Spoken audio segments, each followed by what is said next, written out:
Lord, we are so thankful for your goodness to us, and help us in times of distress and times of stress to remember who you are and that you have been faithful to us, not just for a generation, not just for our lifetime, but for lifetimes. That your plan that has shaped and established salvation and how that salvation has transformed us, all of that, you have been faithful through it all. You have changed the world and climaxed history in your Son, and that provides a steadfast assurance for our own soul.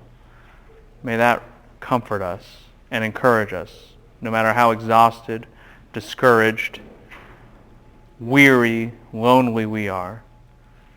Who your Son is and what he has done for us shows that our salvation, no matter what the situation or circumstance, will never fail. And may we cling to that security.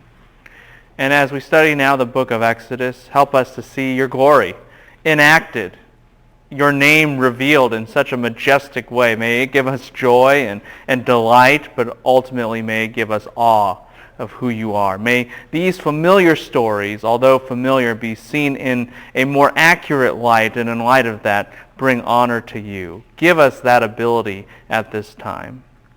And most of all, O God, through it all, be honored, be magnified. May we love you from the heart more, as always desired.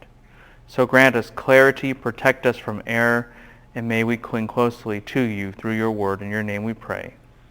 Amen.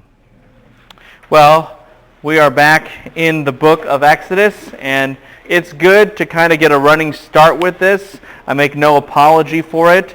And so you guys should know by now, this should be old hat, that at the beginning and in the beginning a thesis is established.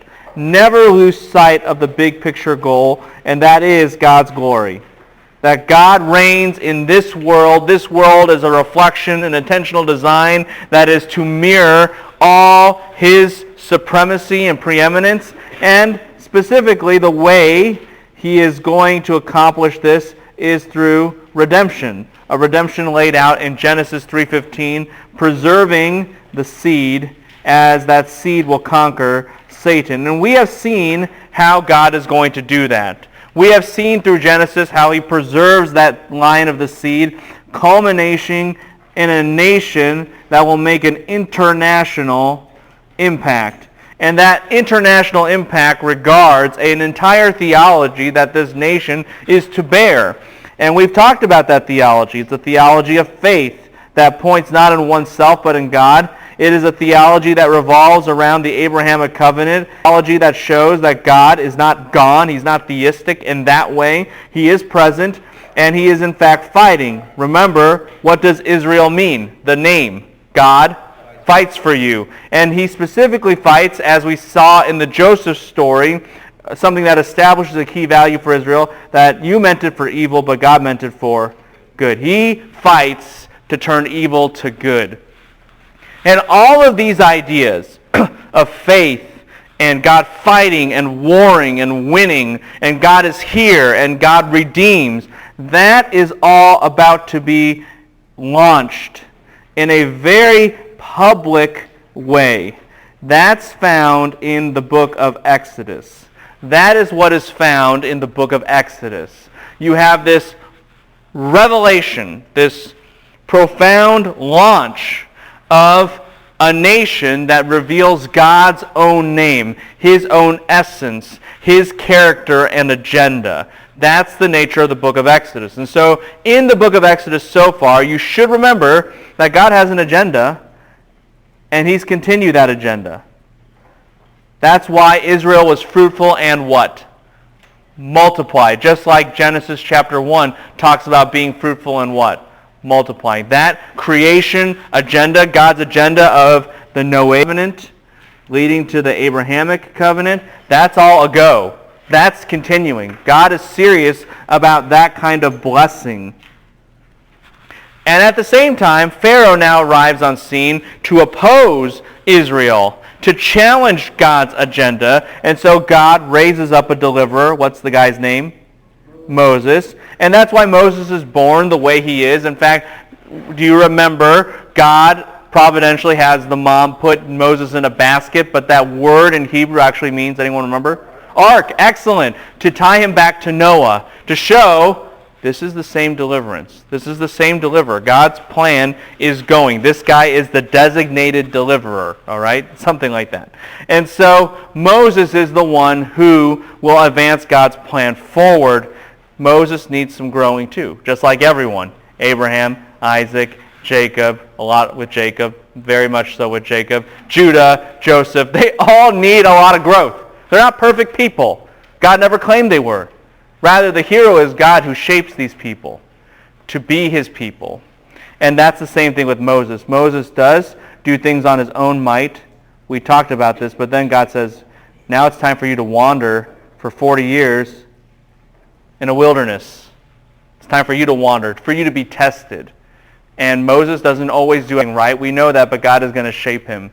And so now Moses is called via a burning bush. We are there, and Moses now has almost swung the pendulum to the other side. He needed to learn humility. He needed to learn faith, that it's not about you, it's about who?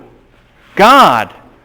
But in doing so, he swung the pendulum to the other side, where you have to understand, faith in God doesn't mean, hey, I'm not going to obey God because I'll just let him do everything.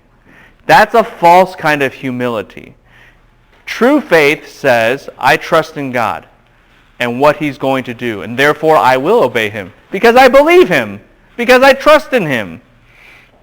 And so therefore, what we have now is God correcting Moses, and with the notion of true faith, rebuking him for his lack of faith, and on top of that, revealing himself to Moses. And we ended with talking about how God says, I'm going to give you my name. Who is God? Who sent Moses? Yahweh, which means I am who what? I am. And we talked about what that meant in some. And on one hand, it denotes God's ultimate transcendence. He is irreducible. He is not like us. He is his own definition, categorically separate. He is who he is, period.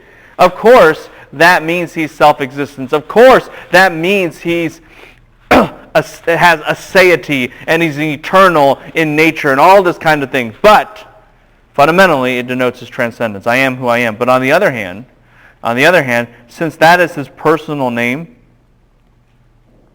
then that means he is transcendent, yet immanent, or yet present, or personally with Israel. He has a relationship with Israel. And that is the tension we see in this book. God is all-powerful. He's transcendent. He's going to prove that. But he wants a relationship with you. He wants a relationship with you. And we are going to see how that is fleshed out. And how it is fleshed out is in one word: redemption. Redemption. That's God's power enacted. I am who I am, yet for his people. Personal relationship. And redemption ties all the theology that we've been talking about together. Now this is all review. Make sense to everybody so far? All right. Good. So, God pushes Moses. God pushes Moses to be the leader. Of course, he gives Moses a sidekick. We know him as who? Aaron, yes. Now, let me just put a side note on Aaron and why that's hilarious. Aaron, you have to understand, as it will be later revealed about him, but every Israelite would have known at that time, because Aaron has a reputation, Aaron's a pushover. Okay, Aaron's a pushover. You say, really? How do you know that? Simple example. Exodus 32, golden calf. What happens? Make for us a golden cow. And what does Aaron say? Okay. He doesn't think like, hey, I'm like Moses' brother, and maybe we should just wait for the guy because he's just going to come down a mountain eventually. He doesn't ever think to stop and oppose people. He just what? Does it. Do you guys remember, and I think you You probably haven't read in your Bible for required reading yet in Numbers, but you probably have read it in your devotions. You remember that story where Miriam and Aaron oppose Moses? And Miriam becomes, anyone remember? A leper. She becomes a leper. And you might think, man, God's such a meanie. Why doesn't he hit Aaron? I mean, Aaron's the guy, and why is Miriam the one who gets afflicted? It's simple. Miriam is the leader. The Hebrew makes that clear. We'll get there when we get there. Moses is just what? A pushover. Miriam says, hey, Aaron, we're going to replace Moses. Okay. Fine. Whatever you guys want. I'll just do what everyone wants. So here's Moses, and he says, I need a sidekick because I need someone to really eloquently speak to Pharaoh to stop him from causing us to not get our way. So God says, I got the perfect negotiator. Aaron, let my people go. No. Okay. And he just walks away. I mean, you're like, are you kidding me? And that's, if you understand the background of Aaron, then you understand what's God's point. Has not God made man's what? Mouth. You don't need a sidekick, Moses. Who do you really need? What do you really need? True trust in the Lord. Aaron's not going to help you. Are you kidding me? Aaron's the biggest pushover in the planet, in the history of Israel. Okay, well, that might not be true, but it's pretty close. He's tied for at least top 3, maybe number 1. All right? So, look, God's point in this calling of Moses is to say to Moses, trust me. Trust me. I will deliver. It is all about God. And now God has called and summoned Moses. Now, next page, and I think we're in letter F, 2 important reminders. We there? 2 important reminders. Here they are. First, God gives Moses his game plan. He's already said this once, but he wants to lay out the agenda clearly and in almost chronological order. And so God is going to say, here's the game plan, Moses, just so you're clear. I will strengthen Pharaoh's heart, so he won't like what you're doing, but eventually he'll let you go. You need to understand that that was God's plan all along. God never had a plan B. God never has a deviation from his plan. He has one agenda, and he does it. And so he's going to remind Moses of that reality. He will strengthen Pharaoh's heart, and then they're going to continue. Here is a second reminder. Look at the end of chapter 4 with me. Look at the end of chapter 4. Do you see at the end of chapter 4 that, starting, say, in verse 24-ish, do you see how God was chasing after Moses and wanted to put him to death? Do you see that? And people wonder, what in the whole wide world is going on there? And then they circumcise Moses' son, and the wife calls Moses, a bridegroom of blood. And it just, what in the world is happening? What is this all about? Take a step back. Okay. What? Yeah, go ahead. Number one, a plan. His plan. Yeah, his plan. That he will strengthen Pharaoh's heart. And then let Israel go. But point number 2 regards this last part of Exodus chapter 4. And like I said, to figure this out, we got to take a step back. Notice what God commands Moses to say. Verse 23, let my son what? Go, so that he would what? Serve me. Everyone see that? Moses is supposed to say that to who? Pharaoh. Pharaoh. Let my son, that's God's son, go so that he would serve God. Y'all with me on this? Okay. By the way, on a side note, you just need to jot a note down here. The word serve here is actually the same word as slave. The word serve here is the same word as slave. And there's an important word play going on. Israel, they were what in Egypt? They were slaves. But when they were freed, they actually still became what? Slaves. Just to a new who? Master. Understand that? This is going to be real important for later. In America, which is okie dokie, we think when you're a slave and then you're released, you're what? You're free and you have no master.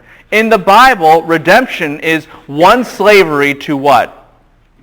Another slavery. It's just that this slavery, the new slavery, has freedom, real goodness in it. Does this make sense to everybody? And if you understand that, you're going to understand some of the laws that are coming up in Exodus. Do you guys remember there were these slave laws in Exodus, and they're kind of confusing, and why is this happening?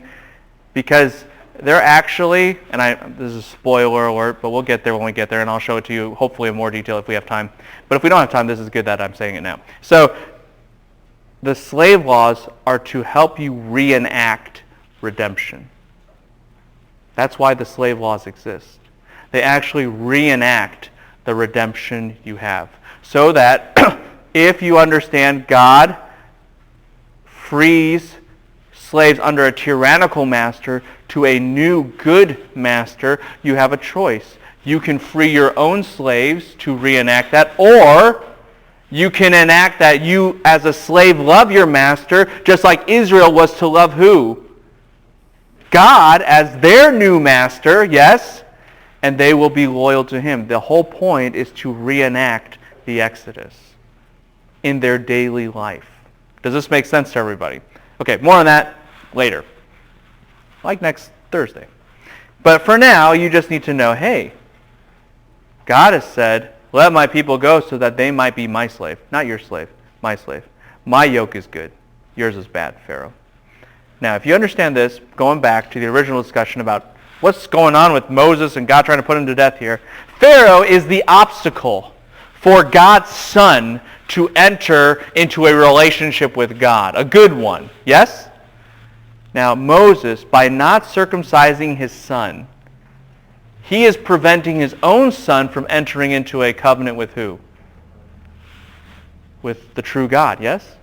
Does this start to make sense? He's acting like who? Pharaoh. And what God is reminding Moses of is this. If you're going to be a covenant leader, be a covenant leader. Don't be a hypocrite. If you're going to be part of my people, be part of my people. And do what we do. Does this make sense to everybody? You need to be for real. Don't say, let my people go and be a hypocrite and do the exact same thing with your son. Instead, let your people go. Be a real covenant leader. Be a real covenant leader. Okay? And so God was going to put Moses to death because of his hypocrisy. And he reminds Moses, you can't play it both sides. You can't say, hey, I'll take all the benefits of Egypt. After all, Moses was what in Egypt? He was what? He was a prince. You can't have it all both ways. You're either one side or the other. Take your side. And Moses, and really Moses' wife, Zipporah, they join together and say, we're Israelites. We're Israelites. Does this make sense to everybody? Speak to me. What's Moses' reasoning behind not circumcising his son? It could have been all kinds of stuff, like, I forgot.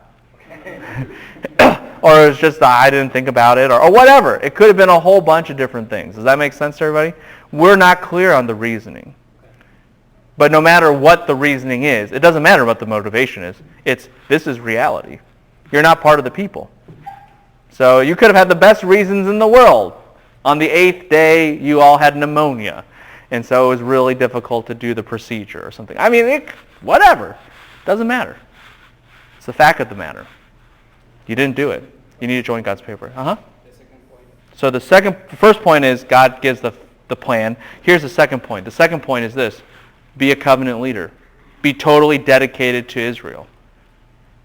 Don't be like an Egyptian and try to do some things and have it your other way. No. If you're going to do that, you're going to be like Pharaoh. Okay? And God's going to take you out. Questions on this? Does this make sense so far? All right. So here we go. Point 4. Point 4. God battles Pharaoh and the Egyptian pantheon. God battles Pharaoh and the Egyptian pantheon. Now, here's what gets interesting. Chapter 5. The famous phrase. God says, "Thus saith the, let my people" what? Go. Right? That's what God says. You guys are familiar with it. You understand that phrase. Now, here's what Pharaoh says back. Here's what Pharaoh says back. Someone read verse 2. So Pharaoh said, "Who is the Lord that I should obey his voice to let Israel go?" Stop right there. What has Pharaoh just said? What is Pharaoh's response? It's not, well, I got to take that into consideration, or maybe, okay, fine, I'll try to negotiate some things. What is Pharaoh's response? Who's Yahweh? I don't know no Yahweh. This is what we call going down the gauntlet. What is Pharaoh basically saying? I challenge Yahweh to a what? To a fight. This is that kind of language. Who's Yahweh? In all the Egyptian pantheon, Pharaoh was the number one what? God. He says, I don't recognize a Yahweh in the Egyptian pantheon, and I am actually the number one God, not Yahweh. So I want to fight him. Does this make sense to everybody? And if that couldn't get any clearer, look at verse 10. Look at verse 10. What does it say? The taskmasters and foremen of the people went out and said to the people, "Thus says Pharaoh." Stop. Thus says Pharaoh. Pharaoh says, you want us to do a thus saith the Yahweh? Fine. I'll do a thus saith who? Pharaoh. I am better.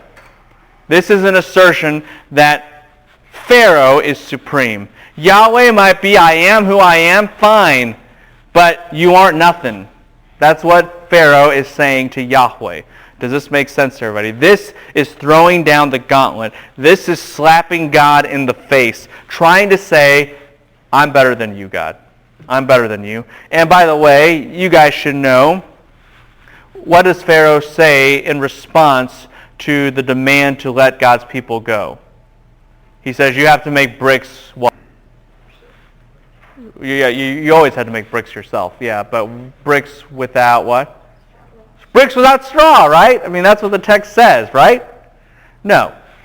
The text says without straw provided.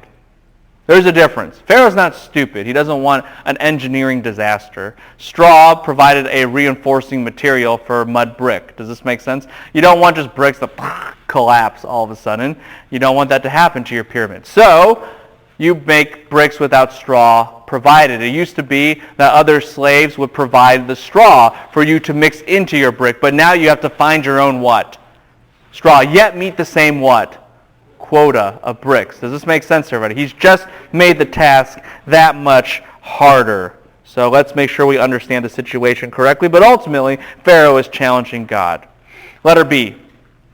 God says that even though God kind of tells Moses, I told you this was going to happen. Why are you so surprised? But God assures Moses that he will show his supremacy, that he will remember his covenant that he made, and that everyone will know. Verse 7, look at it with me there. Chapter 6, verse 7. You will know that I am what? Yahweh, your God, who brings you from under the bond yoke of Egypt. Everyone see that? That's the point. The point is that these plagues are going to establish the name of God. That it's not Pharaoh. Pharaoh's not a god, but Yahweh is. Now, letter C.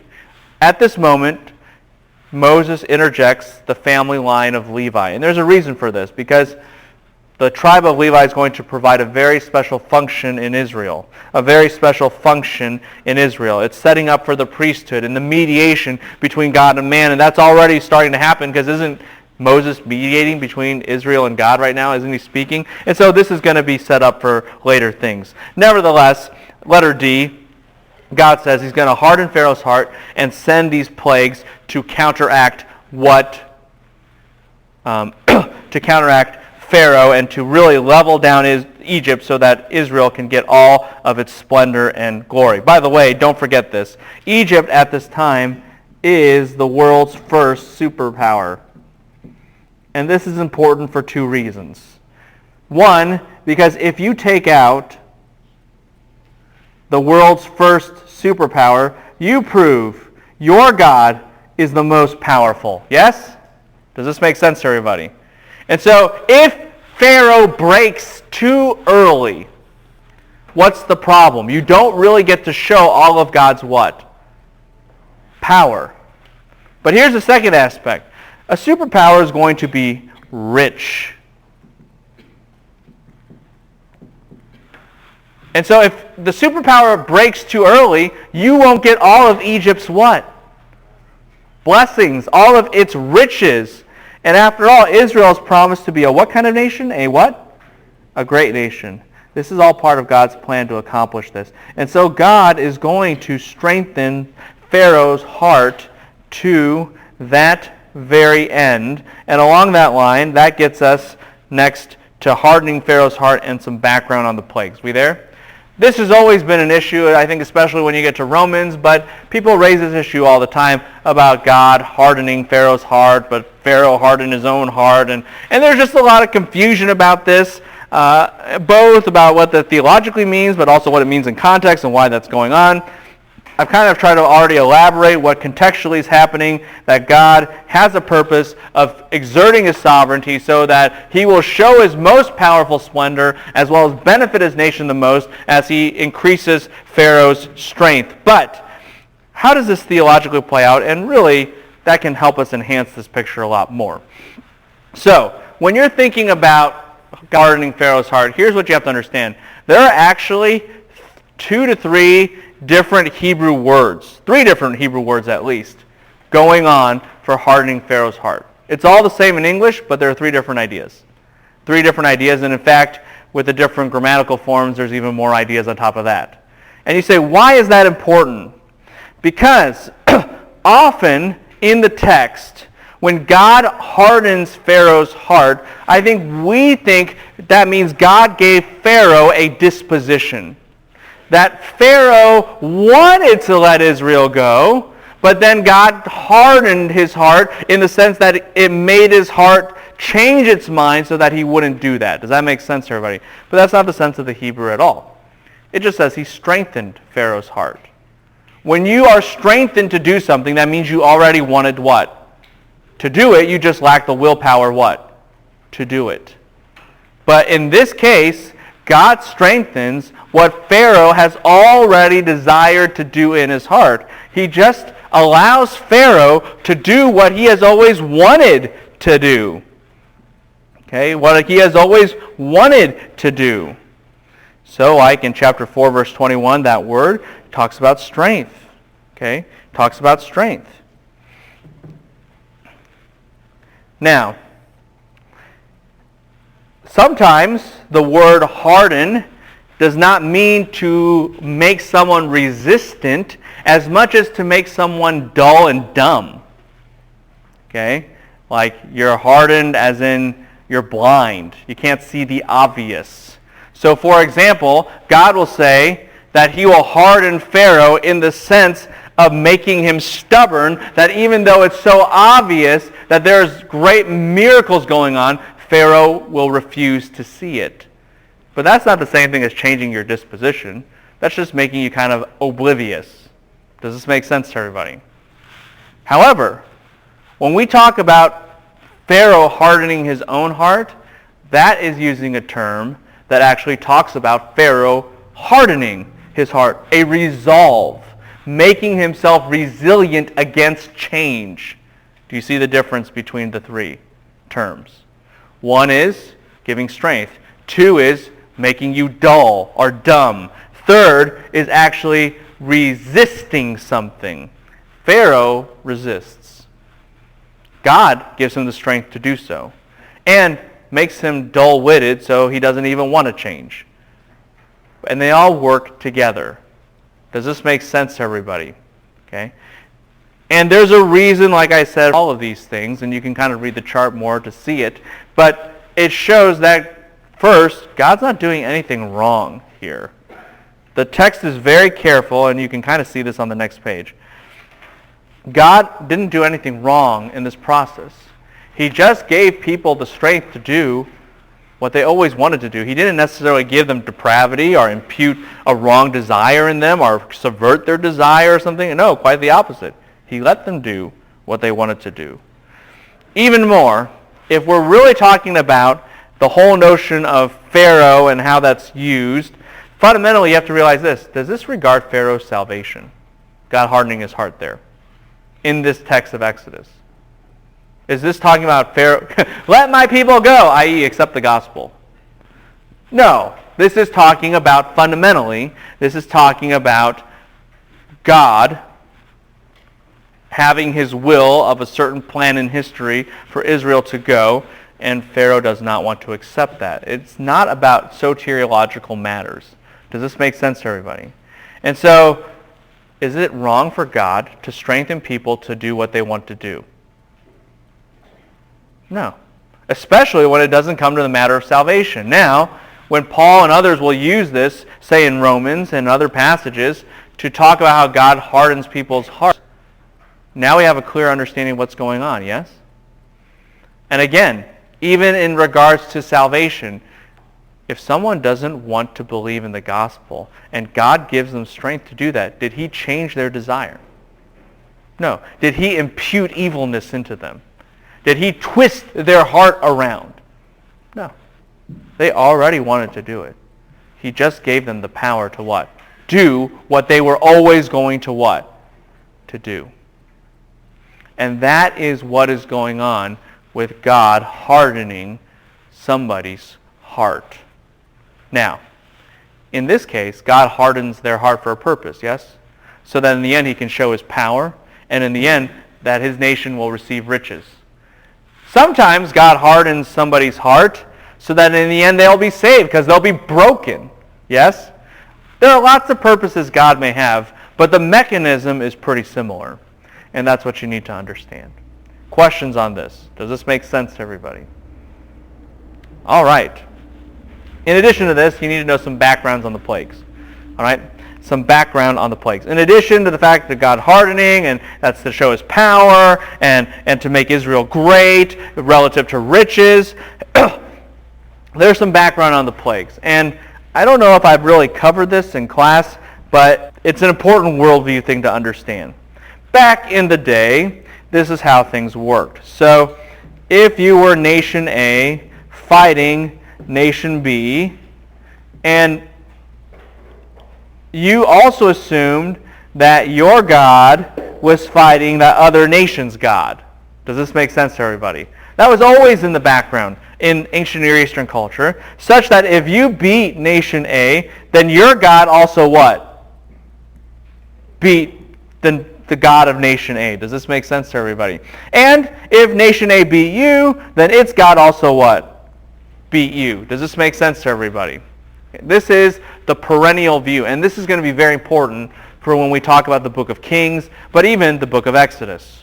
So, what you have to understand now is that the 10 plagues, they're a war between the God of Israel and the gods of Egypt. They are a war between the gods of Israel and the gods of Egypt. And in this war, if God wins, if he shows that he has control over certain things, then it shows that he is greater than those gods. Maybe even kills those gods. And if it's the other way around, then it's the other way around. Does this make sense to everybody? Turn with me to Exodus 12:12. Someone read it. This is the culmination of everything that is going on. For I will go through the land of Egypt on that night, and will strike down all the firstborn in the land of Egypt, both man and beast, and against all the gods of Egypt I will execute judgment. Everyone hear that? It's not just that he's going to kill the firstborn. He's also going to what? Execute judgment against all the what? Gods of Egypt. That's important. He's going to execute judgment against all the gods of Egypt. This is both a physical attack on Egypt's infrastructure as well as a supernatural attack. Everyone got that? It's both a natural and supernatural attack at the same time. That's what you have to understand about the background to the plagues. Of course, with that, so I guess you could say this is an attack on the pantheon. That's the first thing you need to know. Of course, this is to free Israel. We understand that. And third, of course, this is to show God's greatness. You need to know that. And that's already been established up there, what we've said previously. But the key is this. You don't just read the plagues as, oh, look what God's going to do against Egypt. True. But it's a reflection on his supremacy. In addition, it actually ties back to creation. It actually ties back to creation. I'll try to point this out in part. Sometimes I won't have time, but there are actually quite a bit of allusions to creation here. I'll give you a simple one. What did God create early on? He created not only light and dark, but sky and what? Water. First plague is against what? Water. Start to see that? Next plague is frogs. Do you guys kind of remember that? And it says this about the frogs. They were teeming and swarming. Where have you heard this language of animals teeming and swarming, and where? Genesis. Does this start to make sense to everybody? Or later on, you have the destruction of the light, which would be like God destroying the sun, moon, and what? Stars. Does this start to make sense to everybody? There is a lot going on. All right? There's a lot of creation stuff going on and creation language used in the Ten Commandments, which may be interesting because why 10? Isn't that a good question? Like, why not 7 or 6 or like 1 nuclear bomb or something like that? I mean, why 10? It's like Pharaoh Buster, boom, over. Why 10? Some scholars have suggested that there are, remember how God said, let there be light, and there was what? Light. There are 10 times in Genesis 1 that God speaks. So you have 10 plagues where God speaks again 10 times, just like he did the first time around, to issue out these 10 plagues. Does this make sense to everybody?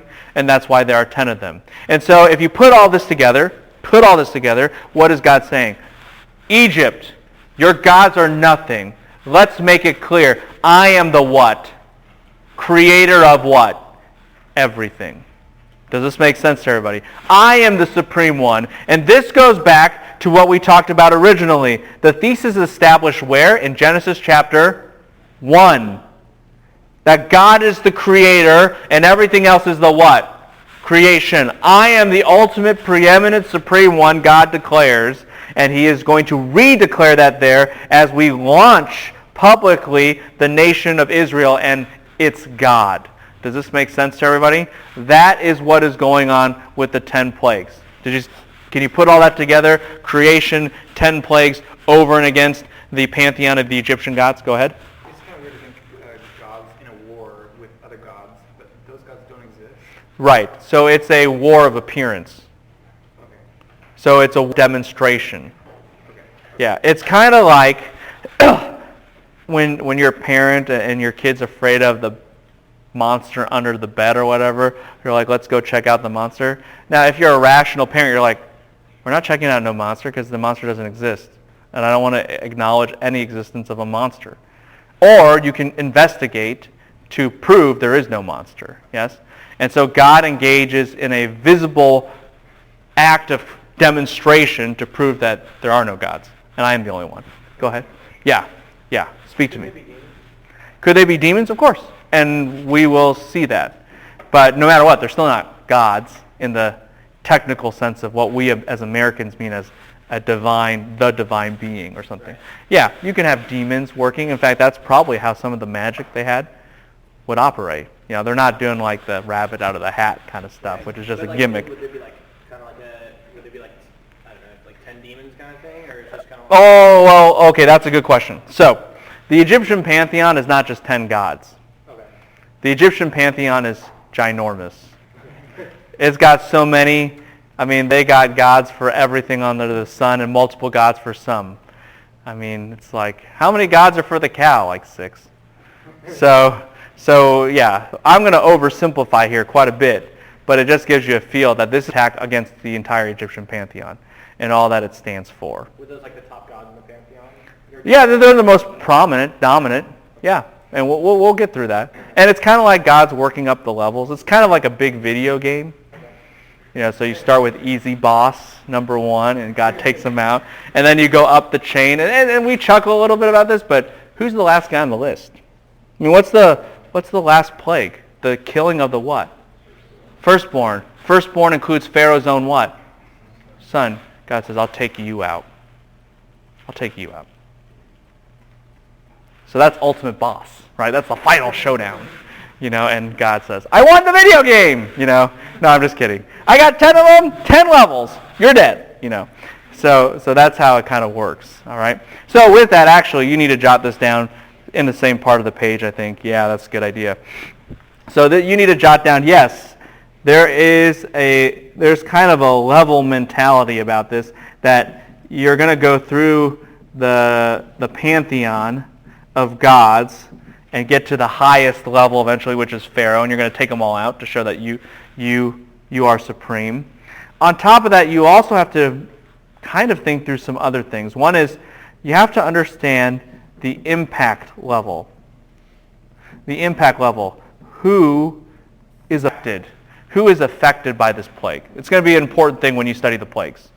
Everyone with me so far? So you're going to look at the supernatural attack, who's being attacked, level in the pantheon, all this kind of stuff. You're going to be looking at who is affected by this. Is it all Egyptians, some Egyptians, everybody? Well, who?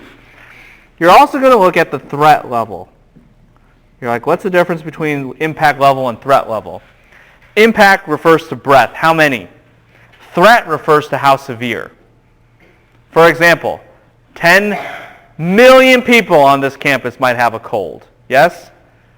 But a cold is not severe as bubonic plague.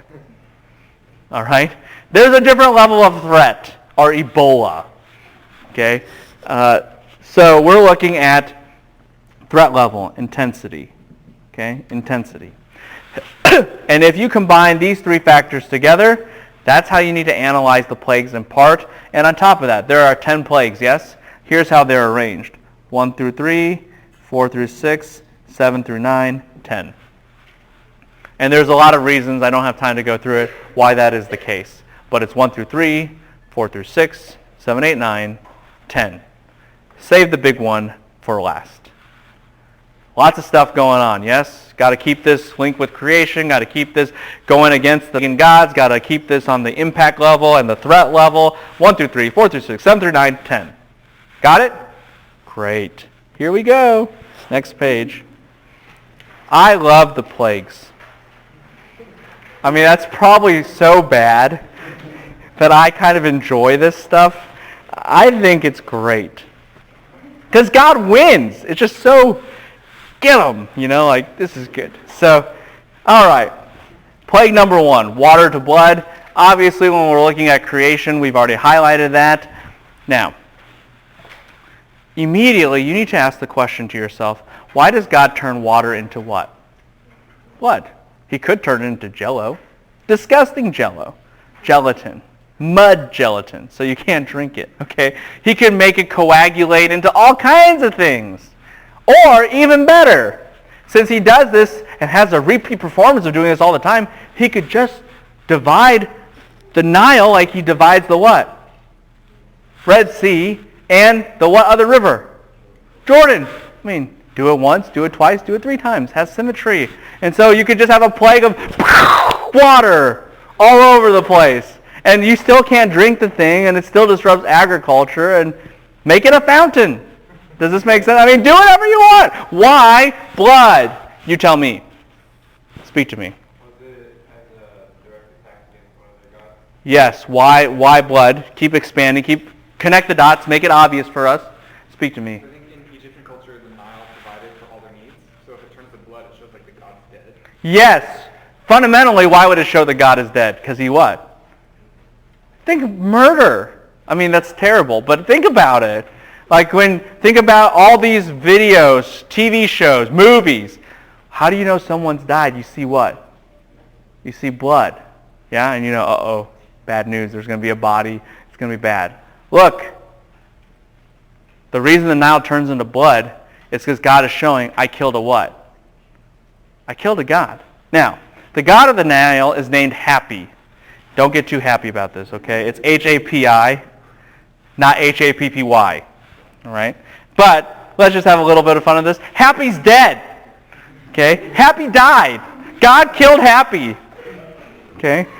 I love it, you know? Happy was executed. Happy, there is no Happy for Egypt. Okay, it's over. And when we're talking about supernatural power, God shows, I have control over the water. I'm the God who created that, day 2 particularly. So we have that. And on top of that, if we're thinking about act, who did this impact? It impacted everybody. Israel and Egypt. No one was spared from this. Now, the level of this, because it's not all water into blood. It's not all. It's just Nile and certain fresh water, things that come from the Nile. But you can dig a well or whatever. So it's on the level of what we call annoyance.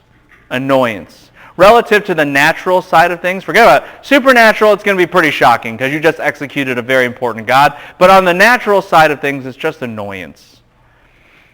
It's a little inconvenient. Maybe very inconvenient, but you can still live. Does this make sense to everybody? All right? So, after we kill Happy, letter F, plague number 2. We there? We there? Yes, no? Maybe so? Okay, good. Now, this level is still annoying. Frogs everywhere, it's annoying. It's not like you're going to die. You might be grossed out or whatever, but you're not going to die. And the impact is everyone as well. The impact is everyone as well, but here's what's interesting. The frogs attack the goddess named Heqt, H-E-Q-T. And guess what? She's the goddess of midwives. Heqt is kind of the Heqt's mascot, you could say it this way. Heqt's the frog. We got a mascot. It's the Mustang. Yes, it represents us. Heqt's mascot is the frog. And God just causes the frogs to go everywhere, shows you don't have control over this. I have control over all this. I'm sovereign over this. And what's God's point to Pharaoh? You mess with my what? What? Do you guys remember the story? You mess with my midwives. Remember, he threatened the midwives. You remember that? He coerced them. Do you remember this? And God says, I'll destroy your goddess of midwifery. Does this make sense to everybody? You mess with me, I mess with you. Oh, by the way, if you understand this logic, now you're going to understand what's going on, multi going on in the final plague. What is God? It's not just God attacks Pharaoh and tries to take him out, and he will, but it's what else? It's not just you went after my midwives, you went after my what? My sons. And I'll kill your sons for my sons. Does this make sense to everybody? And God says, tit for tat. Everything you do, I will do right back to you 10 times worse. Does this make sense? Or you're like, yeah, take them out. You know, it's like, it's so good. It's just poetic justice. That's divine justice. That's righteousness. It's spectacular. This is the best movie ever. All right? And it's all true. And it's good. You can feel good rooting for God because he's never done wrong. So it's just it's everything. It's wonderful. It's the Bible. So this is great. Frogs. Yes, it's annoying. Yes, it impacts everyone. But God takes that. Now Pharaoh offers to let Israel go and sacrifice. Of course, he takes his word back, and so that doesn't work out so hot. The magicians are able to repeat the plague against the water as well as the plague of frogs. All right, the frogs. So that's important to know, especially in light of number 3, gnats. Cunam is the god of the gnats. Okay, Cunam's dead.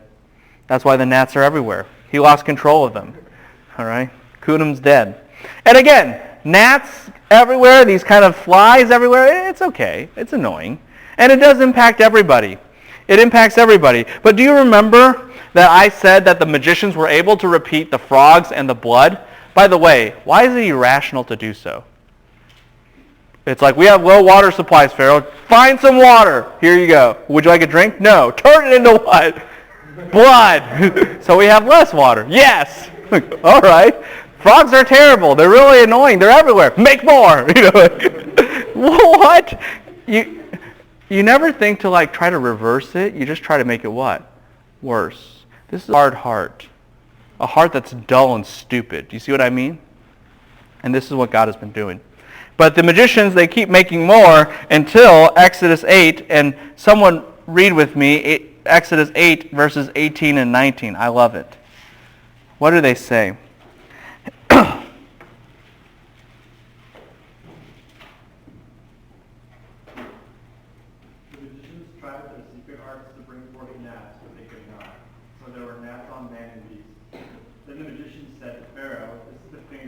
Stop. This is the what? The finger of God. As opposed to the hand of God. As opposed to the arm of God. As opposed to God in his entirety. This is just the pinky finger. That's the idea. The idea in Hebrew is fingertip. This is just the fingertip. And what is their warning? Don't mess with anything what? More. If God can do this with his pinky finger, you don't want to see what he's going to do with everything. Does this make sense to everybody? And that's how this first set, 1 through 3, remember that? 1 through 3, that's how it's going to close out. You haven't seen anything yet. This is the warning. This is the warning. It's just annoying. It impacts everybody. It's annoying. It doesn't do very much. Repent while you can. But let's do plagues 4, 5, 6, shall we? Plague 4, flies. Letter H. We there? Letter H. Now, this is not any more annoying. We've moved to the next stage. Yes?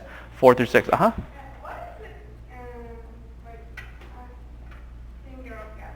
What is the finger of God? It just means the minimum of God's strength. A little bit of God's strength. If God could just do a little bit like that, what do you think he can do when he does everything? Yeah, go ahead. Does it mean that the first 3, also the Israel suffered from the first 3 plagues? Because the verse 22 shows that, but on that day I will set apart the land of Goshen, wherever you were, so that no swans or flies shall be there. Does it mean that the first 3 plagues the Israelites also suffered? Yes, very good question. Everyone hear the question? Like we said, the impact is on everybody. So the first 3 plagues, they hit everybody, Egyptians and Israelites. But starting in plague 4, the verse that you just read shows us God now makes a distinction between his people and the Egyptians. Does this make sense? So that the flies, they only hit who? They only attack who? The Egyptians. The Israelites are fine. Is it fair if I ask why? That God Oh, for the first 3? Why? The Israelites also suffer? Yeah, because it wasn't damaging. It was annoying, but it wasn't damaging. And what God allows here for is an important lesson about who he is. And everyone is to learn this now. Everyone is to learn this, including Israel. Israel needs to know that he's God and that he's more powerful than them. But from this point forward, when now you start to get damage, God needs to show, I care and will protect my people, and because they're mine and you aren't, Egypt. So now you're in trouble. Now you're in trouble. Very good question. Now, plague number 4. This is probably a scarab fly. You can read about this fly on the next, on the sidebar there. Some people compare it to a horse fly. These flies can actually take a chunk of your skin out. This is probably not the most pleasant experience. This is why we call it damaging. Yes? It's no longer, hey, you're going to just have to drink less water. It's, hey, you're going to have pieces of your body missing. So, maybe small pieces, but if you're consumed by flies, it's not fun. So, damage. It's not lethal, but it is damage. It's harm. But as we just said, the impact now is only on Egypt. The Israelites, flies don't touch them. It's amazing. It's amazing to see that. All right? Magicians, they can't even be there.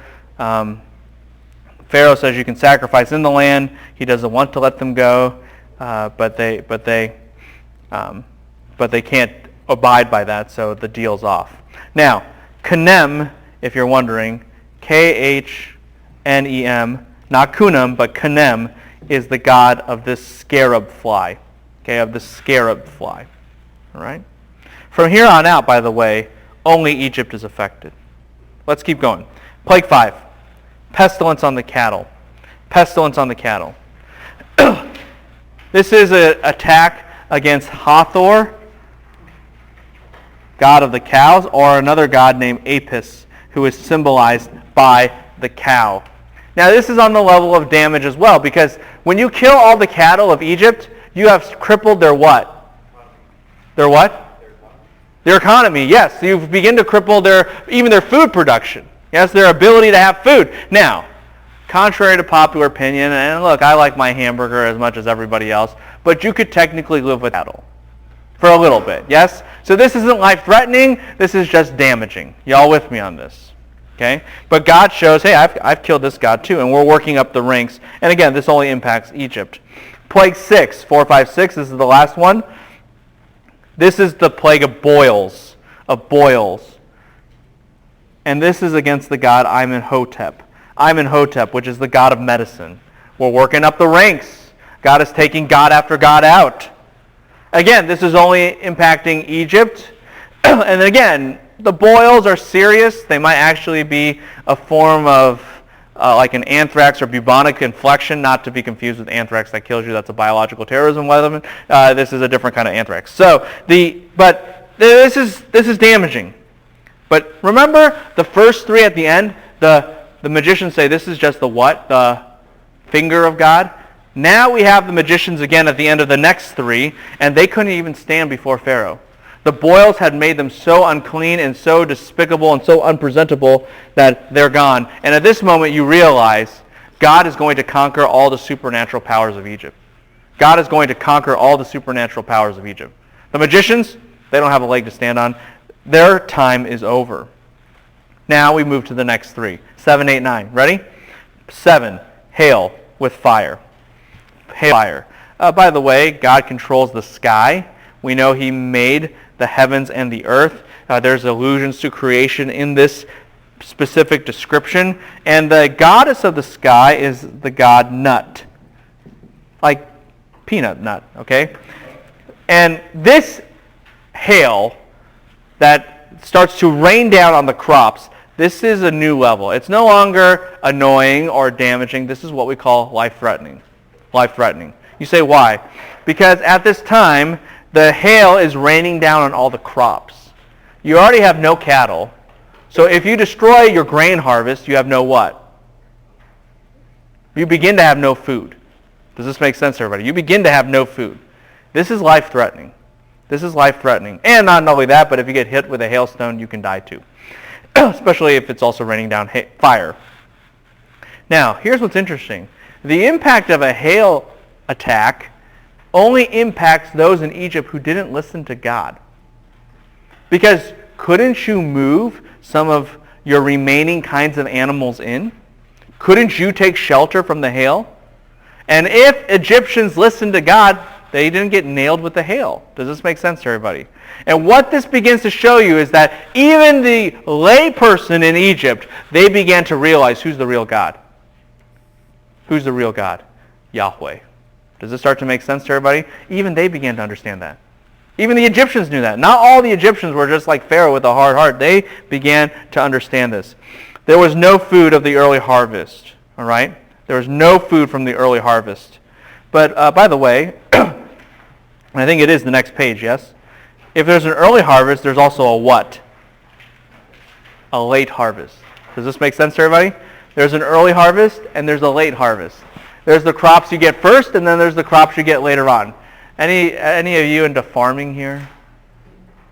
That's okay, me neither. But if you actually go to Israel, when you go to Israel, you must go to Israel, you should go to Israel, you should have already applied years ago. Sometimes people ask me, what do you like better, fall or spring? This is the perennial debate. And look, to me, as long as you go, I'm a happy camper. But I personally, this is just personal opinion. This isn't from heaven or something like that, or just my I like fall. It's nice. Okay? And one thing you get to see in the fall is the last part of the harvest. Okay, the last part of the harvest. That's when you're celebrating the Feast of Booths that they just celebrated recently in October. Okay, earlier October, end of September. But you guys remember Passover? That begins harvest. Passover's in the springtime. That's the earlier harvest. And Feast of Booths is the completion of the harvest. That's in October. See that period of time? It's because you harvest different crops at different times. Does that make sense to everybody? So we just took out half of Egypt's food supply, yes? With the early harvest. Now what's the next plague? The plague of what? Locusts. Go ahead. According to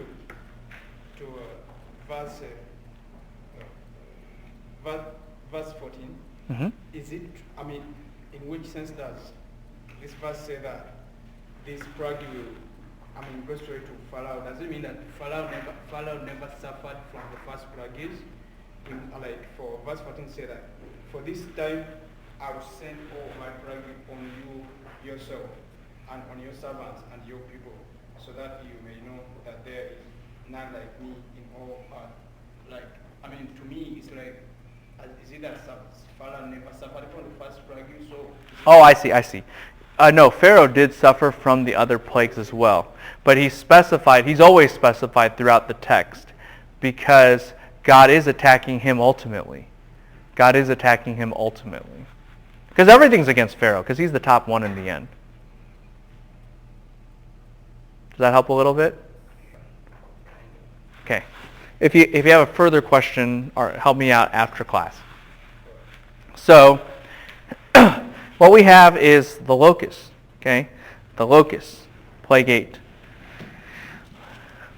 Locusts attack the gods Isis and Seth.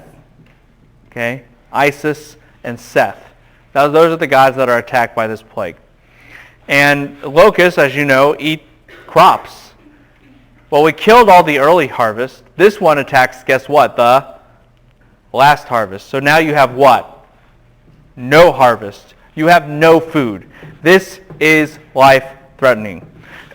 Someone read chapter 10, verse 7. Chapter 10, verse 7.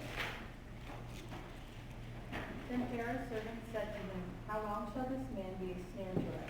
Let the men go, that they may serve the Lord their God. Okay, everyone hear that? Pharaoh's servants now pipe up. And instead of the magicians, right? Instead of the magicians trying to say things, this is the finger of God, yada, yada, yada. No, now the servants come up. And what's the risk of this? You go up to Pharaoh and just say, Pharaoh, just stop being dumb. Let them go. Let them serve God. We're like almost dead anyways. Let them go. What are you risking? Your own life. You're going to die if you say that to Pharaoh, especially in his state of mind. But they rather die than what? Continue to suffer. That's what the text is showing. Even the servants understand what's going on here. And they're saying, give up before it's too late. Pharaoh says, go without your kids, which is really not going at all. Letter M, plague 9, darkness. This attacks the god of Ra, or Atem. There's lots of different gods here. The god of the sun, which is very, very critical in Hebrew ideology. In fact, isn't that exactly why God did not name the what? Sun, moon, or stars. Does it start to make sense to everybody? It's all coming together. And God issues a plague of darkness. Now you might say, well, who's afraid of the dark? What's the big deal? In fact, the text indicates that this is a darkness you can feel. This is a darkness you can feel. In fact, it uses a distinctive word for darkness with synonyms as it's elaborated in other texts of the Bible, and it's a black hole kind of darkness where light does not emanate. Where light does not emanate. This is a darkness that is designed to drive you insane. Now, two things. One, this is very bad. Okay, this is life-threatening because now your whole nation is going to go crazy. But two, on a humorous note, putting this together, historically speaking, did Israel have this darkness? No. So, you're in Goshen and you're an Israelite. What is right in front of you at the border? This huge black wall. You got to imagine some Hebrew kids like, Dare you to walk in? Dare you to go in? Mom's like, are you crazy? Like, no, like, get back here, you know. Kids are not allowed. You know, we're going to build up a wall, a fence, you know, to prevent us from ever going in that darkness. Look, you know, this is life-threatening. This is against all Egypt. Pharaoh's irate. He doesn't want to let Israel go. He says, you can go and sacrifice without any cattle. You're like, that doesn't work. So this leads to the final plague. Yeah, speak to me. Didn't have the Israelites gone and escaped because of the black wall, or did God command them to stay? Yeah, they don't go until Pharaoh lets them go. They don't go until Pharaoh lets them go. And again, it goes back to, has God shown his ultimate power? And on top of that, they need to get rich because they need to become a great nation. So we're going to see that happen. Speaking of which, plague number 10. Plague number 10. One more plague. We've done 1 through 3, 4 through 6, 7 through 9. 10 is its own plague, its own category. This is nation destroying. This is nation destroying.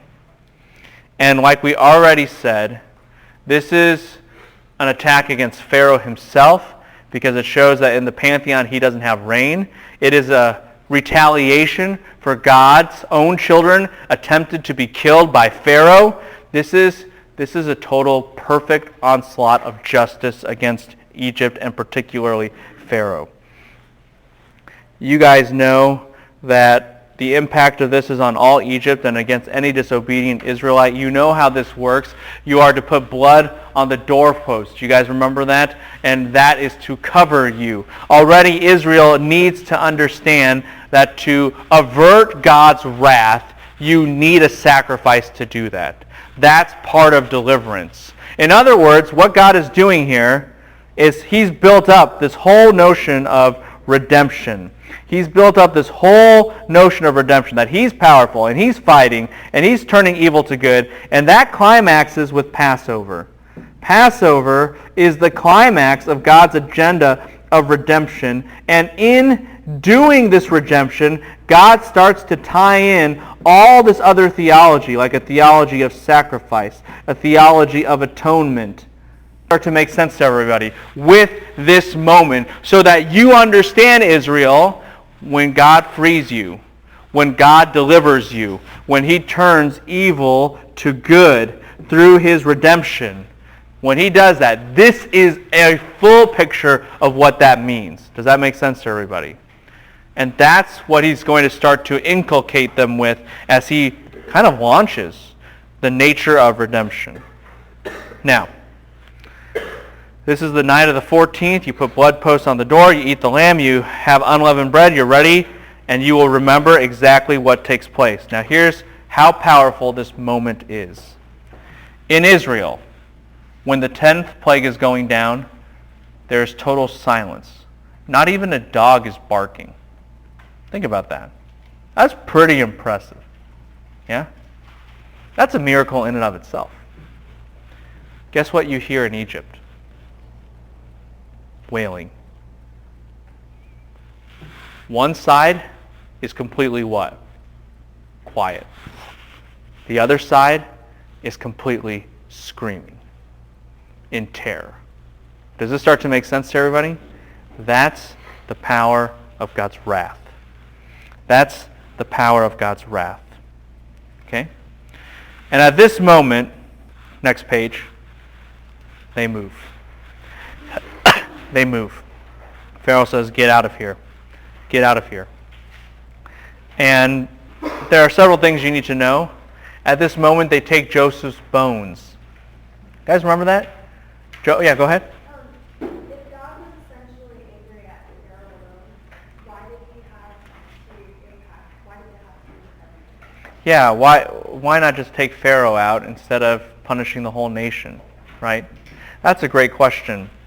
And it goes back to what we originally talked about with corporate, anyone know the rest of the phrase? Solidarity. The king is his people, and the people are linked with the king. And that's part of the way God operates. And he's consistent. He's consistent with that. And the people were complicit in the actions with Pharaoh as well. Mm-hmm. Was Pharaoh not the firstborn, or Oh no, Pharaoh was the firstborn. Why didn't he die?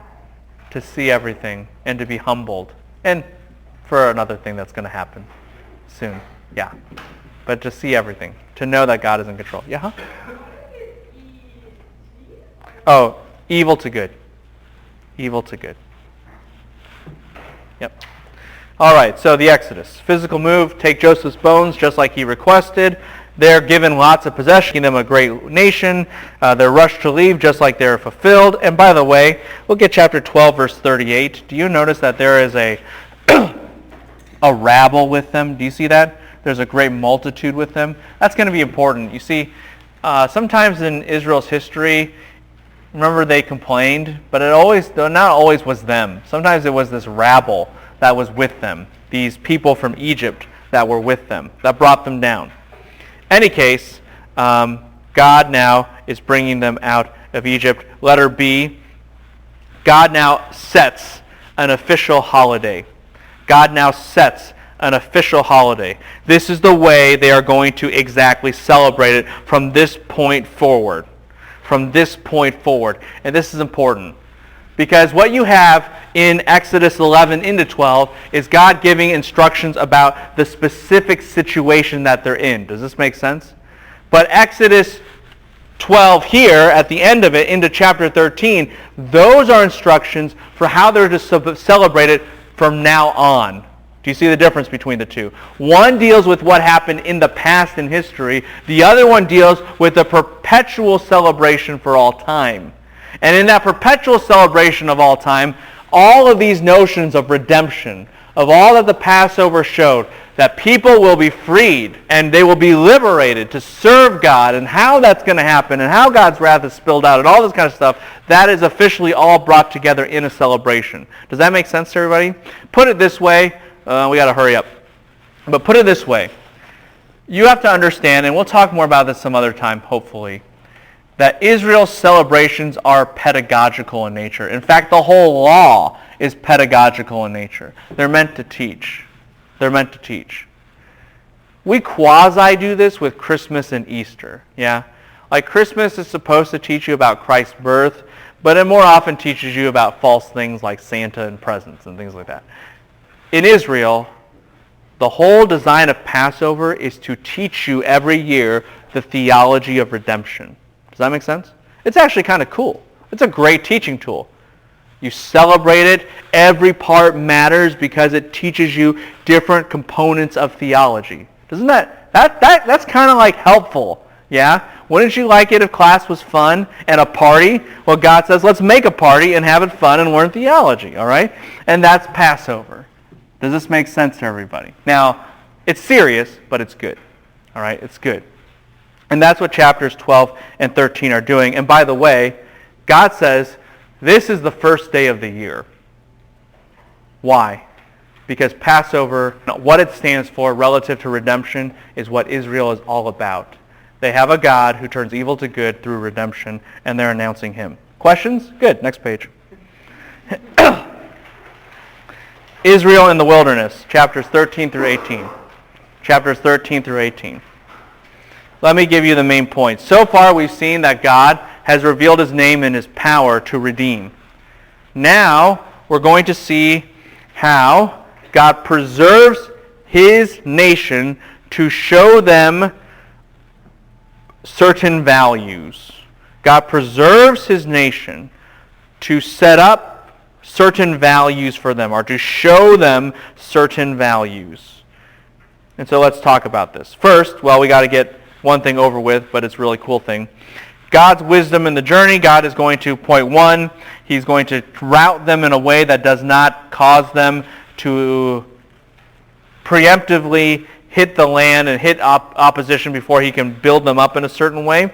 But God instead, he leads them toward what we call the Red Sea. It's also known as the Reed Sea. That's what it actually says in Hebrew, the Reed Sea. And along this line, under point 2, letter A, what you need to know is that most likely the Red Sea crossing, or the Red Sea, is not crossed. It's not where they crossed.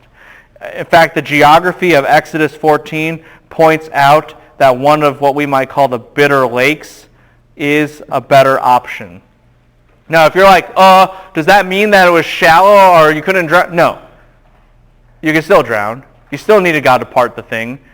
You can't cross it by yourself. Does this make sense? But we're just trying to pinpoint a more accurate place. A place actually based upon the text of Scripture. Does this make sense to everybody? And so the Reed Sea is probably these bitter lakes. I don't know if you've ever heard these things about, hey, we found Egyptian chariot wheels in the Red Sea, so it must be true. Look, we don't even know if that's the case, but I have a very simple explanation. I think it's fun. Drunk driving. So look, people fall into the Red Sea for all kinds of reasons. That doesn't prove that this is where the Israelites crossed. Does this make sense to everybody? By the way, the drunk driving thing is half facetious, half true.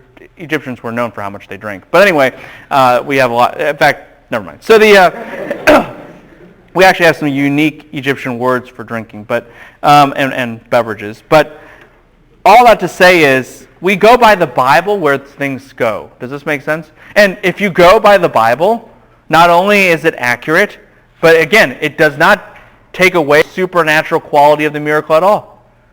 Israel can't swim this thing. It's too big. You can't walk on it. It's too deep. It's just not possible. And every Egyptian would drown in it. There's no problems. It's just a different body of water. All right.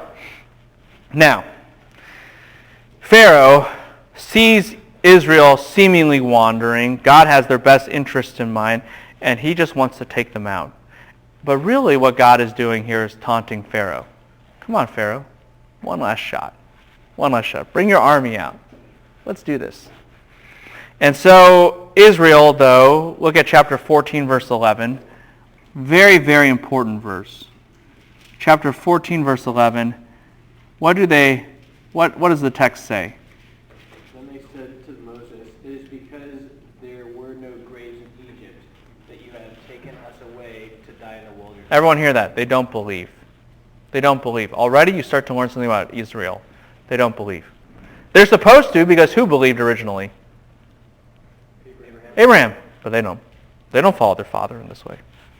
And so God commands Israel, stand.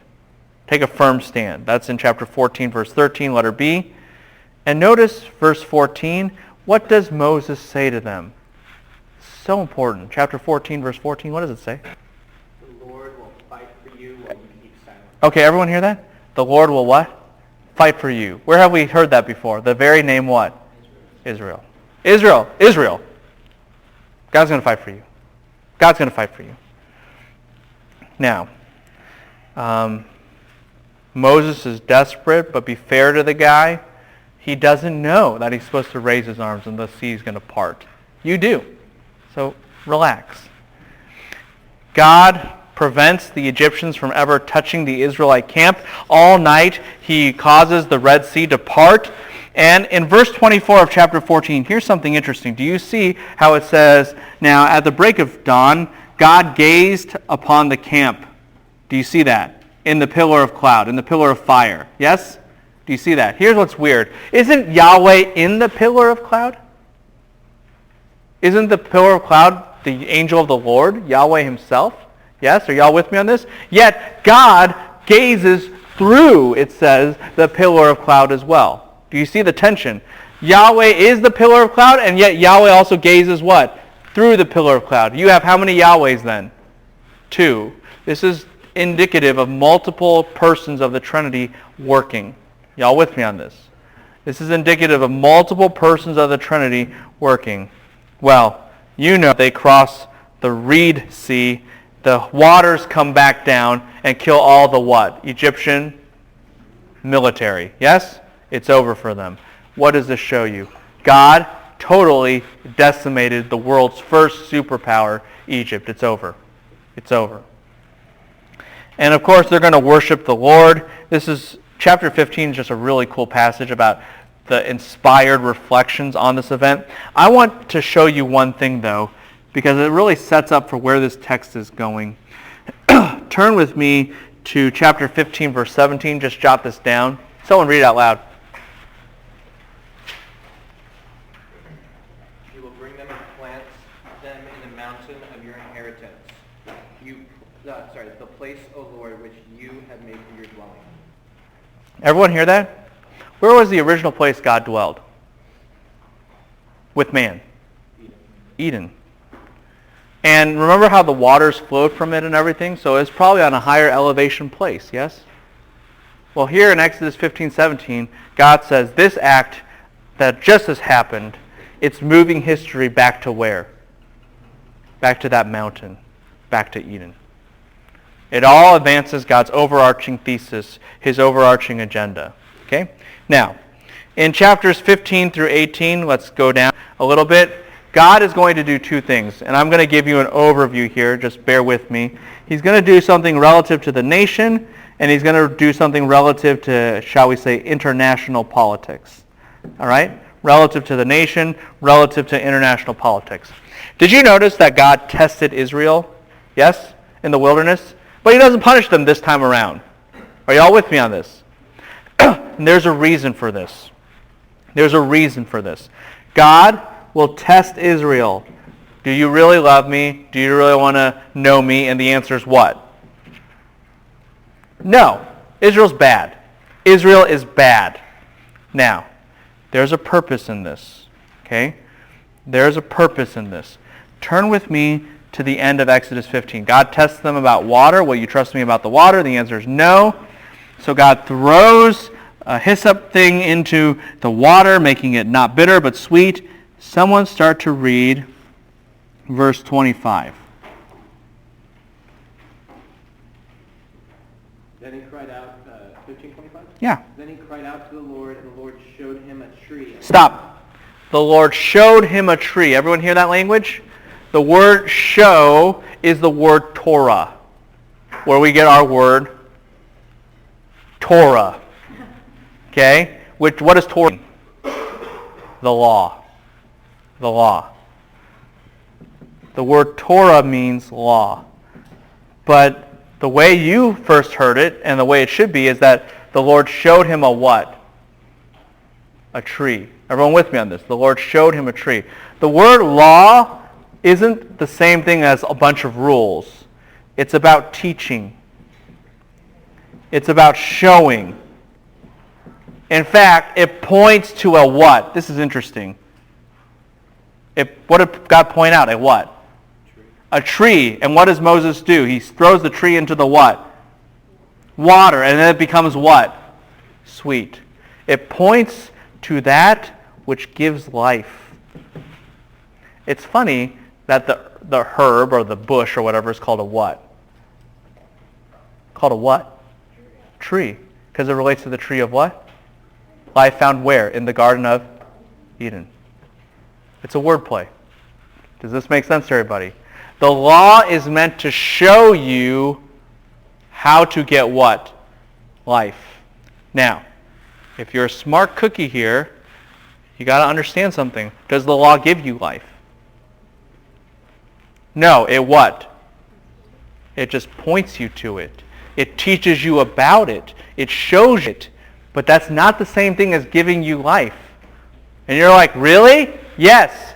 Those exit signs point you to the fact that if there's a fire, you walk through them. And therefore, you will survive. Just by looking at an exit sign or hugging the exit sign does not mean you will automatically survive a fire.